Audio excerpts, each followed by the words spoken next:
بسم الله والحمد لله والصلاة والسلام على حبيبنا محمد وعلى آله وصحبه ومن والاه. شيريني إيمان تام تيجو شيريني إيمان شواني أكين. رسول الله صلى الله عليه وسلم لفرموديك أبو من باسك ك إيمة شون تامو تيجي شيريني إيمانك معنكين.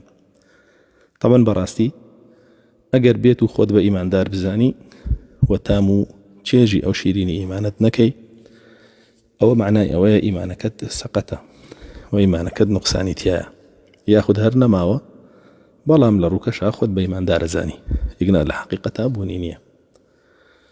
رسول الله صلى الله عليه وسلم لفرمو ديكا وباب تمان بورونك وفرمي ثلاث من كن فيه وجد حلاوة الإيمان. سي تايبد من دي هيا سي خال هيا سي بنما هيا هر کەسێک ئەو سێ بنەمایە جێبەجێ بکە و ئەو سێ تایبەتمەندی تێدا بێ ئەوە بە ئاسانی تامی شیرینی ئیمانەکەی ئەکا. طبعا ئیمان قسەیە وە کردارە و بیر و باوەڕی ناودڵە. یعنی ئەگەر بێت و عیبادەتێک بە دڵت ئەنجام بدەی چێژ لەو عیبادەتە بینی تامی شیرینیەکە یەکەی. عیبادەتێک بە دەمت ئەنجام بدەی چێژی لێ بینی وتامي شيرين يكيكي. عبادتكيش بلشت أنجام بدي چێژی لێ بینی وتامی شیرین یەکەیەکی. خۆگەر عیبادەتێکیش هەبێ ئەم سیانە هەرسێکی کۆ بێتەوە تایە کە وەکو عیبادەتی نوێژ بۆ نمونە بە لەشیشە بە دڵیشە و بە دەمیشە. ئەوە زۆرترین چێژ ئەبینی لەو عیبادەتە هەر وەکو چۆن ڕەسوڵ الله صلی الله عليه وسلم زۆرترین چێژی لەو عیبادەتە ئەبینی کە عیبادەتی نوێژ بۆی فەرموو ڕووناکی چاوەکانم بیلبیلەی چاوم لەناو نوێژە وای فەرموو بە بیلال ئەریحنا بالصەلاتی یا بیلال قامت بکە با نوێژ بکەین و ئێمە ئاسوودە بین. وێ بەڕاستی هەر کاتێ چێژێ نەبینی لە نوێژ کە گەورەترینی عیبادەتە ئیمانیەکانە و دڵ و دەم و جەستەتیایە بەشدارە ئەو معنایەوەیە بەڕاستی تۆ ئەم سێ تایبەتمەندیەت تیانە کە لەم فەرمودەیە باسیەکە. یەکەمیانە فەرمێ أن يكون الله ورسوله أحب إليه مما سواهما. خالية كم يا بريت يلويك الله رسولكي خوشويست بلالاي لها مشتك زيادر هيج تيق نبي لنا وبونا خوشويست يكي بقاتو بخوشويستي الله ياخد بخوشويستي رسول الله صلى الله عليه وسلم.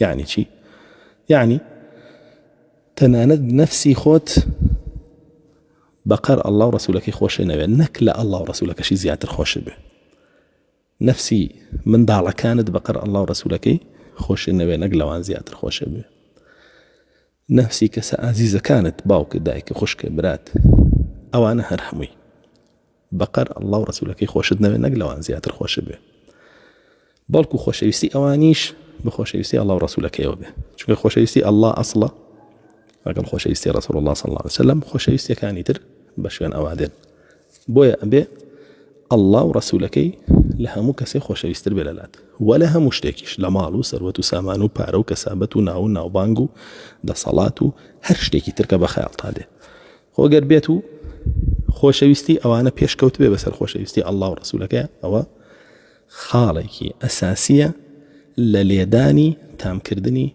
شيريني إيمانه وبهيج شيء ناتواني هيج عبادته تشيج لبيني زور ما ترسي دار ام بابته چونك براسيك تشيج لعبادتك نبيني دسي لي نايكي عبادتك قدرنا من اللات بأساني فوتيني قرصة بلا سرد هستي بون يجيب يعني قرصة بلا سرد لأن يوجك تا زور بماني تو يعني بوشي أهر أمان يوجه رسول الله صلى الله عليه وسلم بالبيلي شابيتي صحابة كان بهمان شوا بلام تولي راكي لو يوجه بطاقتي لي حزكي زو طوابع إمام زو طوابك وتاقت الدنيا بوي هستي وسستي إلى أنجام دانيا سببكي بقرروا بو خوشويستيت بزانا الله ورسولك إيد بيش خستوا لخوشويستيتا بسرها مشتكا ياخد دوات خستوا أما خالد ومفرمين وأن يحب المرء لا يحبه إلا لله وأو إنسانا أم بنماشي تيابه خالد وم هركسيكي خوشوه هر شتێکی خۆشەوێ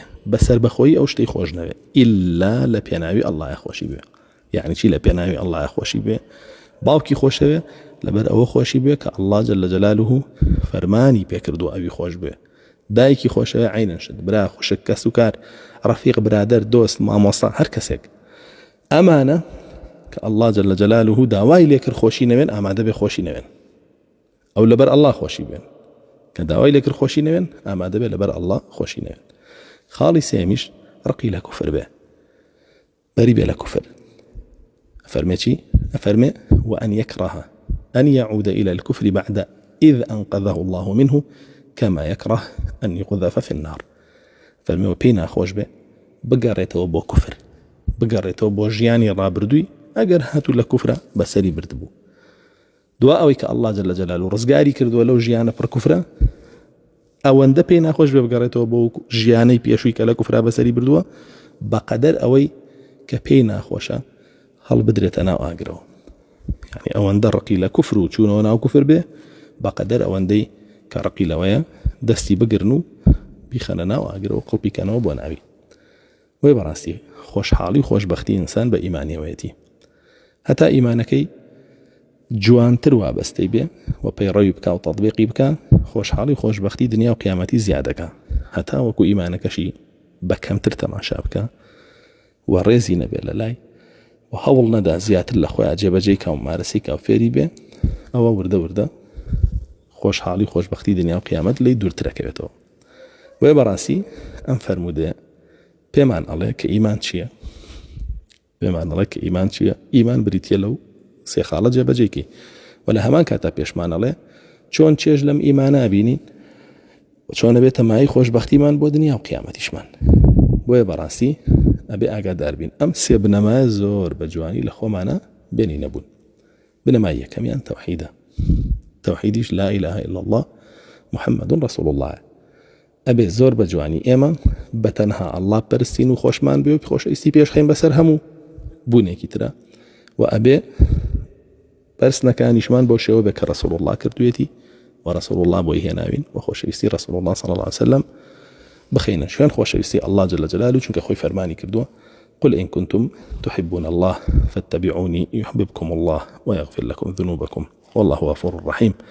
أفرمي رسول الله صلى الله عليه وسلم بيان بڵێ ئەگەر ئێوە الله تان خۆشەوێ فەرمو شوێن رسول الله بکەون و ئەوتان خۆش بێ ئەوە الله ئێوەی خۆشەوێ، ئەگەریشنا ئەوە بەڕاستی درۆکەن لە ئیدعای خۆشەویستیتانە بۆ الله.